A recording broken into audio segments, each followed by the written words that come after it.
जय श्री कृष्ण. ओम श्री परमात्मने नमहा. श्रीमद भगवद्गीता महात्म्य अध्याय 6. श्री भगवान म्हणाले, हे लक्ष्मी, आता मी 6व्या अध्यायाचे महात्म्य सांगतो. हे ऐकले असता मनुष्यांना मुक्ती हस्तगत होते. गोदावरीच्या काठी असणाऱ्या पैठण नावाच्या विशाल नगरात मी पिपल्लेश नावाने राहतो. या नगरात जानश्रुती नावाचा राजा राहत असे. तो प्रजेला अत्यंत प्रिय होता.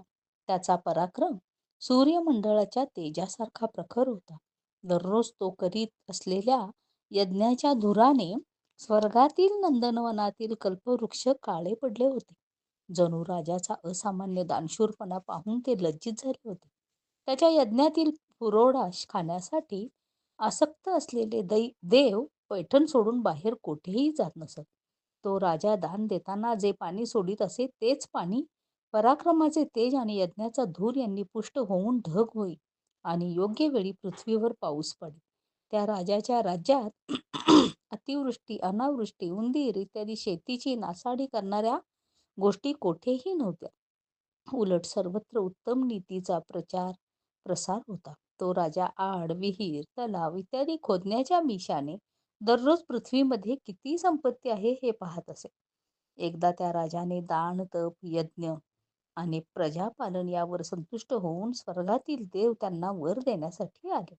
ते कमळातील बिसतंतूंसारख्या शुभ्र हंसाचे रूप घेऊन होऊन आपले पंख फडफडवीत अशा आकाशमार्गाने येऊ लागले. मोठ्या वेगाने उडणारे ते सर्व हंस आपापसात बोलत उडत होते. त्या हंसापैकी भद्राश्व इत्यादी 2-3 हंस वेगाने उडत पुढे गेले. त्यांना मागच्या हंसाने हाक मारून म्हटले, मित्रा भद्राश्वा, तुम्ही वेगाने पुढे का निघालात? हा मार्ग अतिशय कठीण आहे, म्हणून आपण साऱ्यांनी मिळूनच चालले पाहिजे. हे समोरच पुण्यप्रतापी जानश्रुती महाराजांचे प्रखर तेज स्पष्टपणे दिसत नाही का? या तेजाने आपण कदाचित भस्म होऊन जाऊ, म्हणून सावधपणे आपल्याला येथून गेले पाहिजे. मागच्या हंसाचे हे बोलणे ऐकून पुढचे हंस हसून त्यांच्या बोलण्याची टर उडवत म्हणाले, बंधूंनो, या जानश्रुती राजाचे तेज ब्रह्मज्ञानी महात्म्या रेखवाच्या तेजाहून प्रखर आहे का? वरच्या गच्चीवर असलेल्या जानश्रुती राजाने हंसाचे हे बोलणे ऐकले. मात्र तो तत्काळ खाली उतरला आणि त्याने आपल्या सारथ्याला बोलावून म्हटले, सुद्धा ताबडतोब जा आणि महात्म्या रेखवाला इकडे घेऊन. राजाची ही मनपसंत आज्ञा ऐकून मह नावाचा सारथी प्रसन्नपणे नगराबाहेर पडला.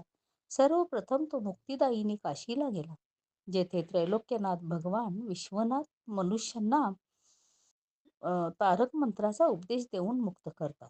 त्यानंतर तो गयेला गेला, जेथे सुंदर नेत्र असणारे भगवान गदाधर लोकांच्या उद्धारासाठी राहत असतात. याचप्रमाणे अनेक तीर्थक्षेत्रांच्या ठिकाणी रैको महाशयांचा शोध घेत घेत सारथी पापनाशक मथुरेला पोहोचला. हे भगवान श्रीकृष्णांचे अधिष्ठान असून ते अतिशय श्रेष्ठ व मोक्ष देणारे आहे. हे तीर्थक्षेत्र वेदशास्त्रात त्रिभुवनपती भगवान गोविंदांचे अवतार स्थान म्हणून प्रसिद्ध आहे. त्यामुळे अनेक देव आणि ब्रह्मर्षी तेथे निवास करतात. मथुरा यमुनेच्या तीरावर अर्धचंद्राकार वसले आहे. या नदीत सर्व तीर्थांचा निवास आहे. हे स्थान परम आनंद देणारे असल्याने सुंदर वाटते. या ठिकाणी गोवर्धन पर्वत असल्यामुळे मथुरेची शोभा अधिकच वाढली आहे. तो पर्वत पवित्र वृक्षलतांनी वेढलेला आहे. त्यावर 12 उपवने आहेत. याच पर्वताला अतिशय पुण्यमय सर्वांचे विश्रांती स्थान आणि श्रुतीचे सारसर्वस्व असणाऱ्या भगवान श्रीकृष्णांनी आधार दिला आहे. श्री गोपाल कृष्ण भगवान की जय.